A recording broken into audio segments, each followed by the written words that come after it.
disgrace in the world.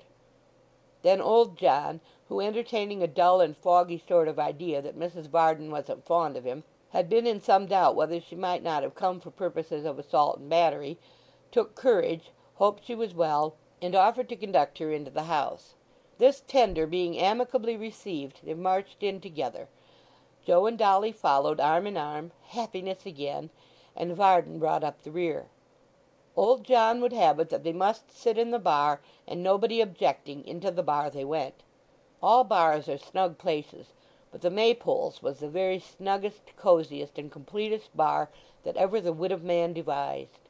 Such amazing bottles in old oaken pigeon-holes, such gleaming tankards dangling from pegs at about the same inclination as thirsty men would hold them to their lips, such sturdy little Dutch kegs ranged in rows on shelves, so many lemons hanging in separate nets, and forming the fragrant grove already mentioned in this chronicle, suggestive, with goodly loaves of snowy sugar stowed away hard by, of punch, idealized beyond all mortal knowledge. Such closets, such presses, such drawers full of pipes, such places for putting things away in hollow window-seats, all crammed to the throat with eatables, drinkables, or savoury condiments. Lastly, and to crown all, as typical of the immense resources of the establishment and its defiances to all visitors to cut and come again, such a stupendous cheese.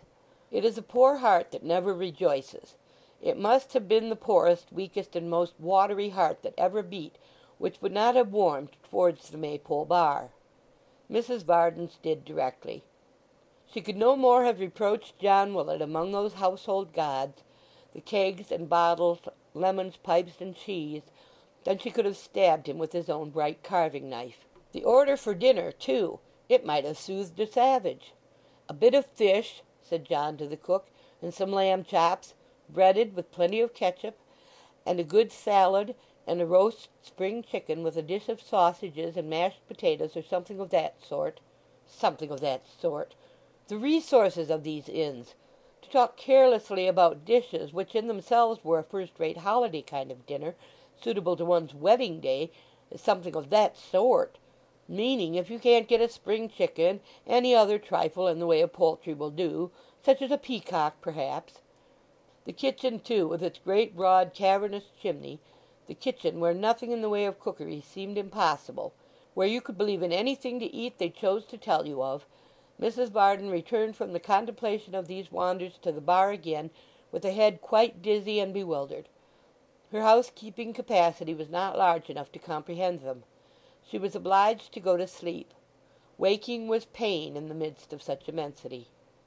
Dolly, in the meanwhile, whose gay heart and head ran upon other matters, passed out at the garden door, and glancing back now and then, but of course not wondering whether Joe saw her, tripped away by a path across the fields with which she was well acquainted, to discharge her mission at the Warren.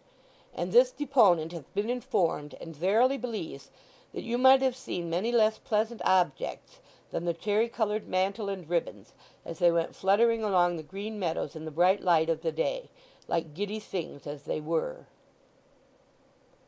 End of chapter 19.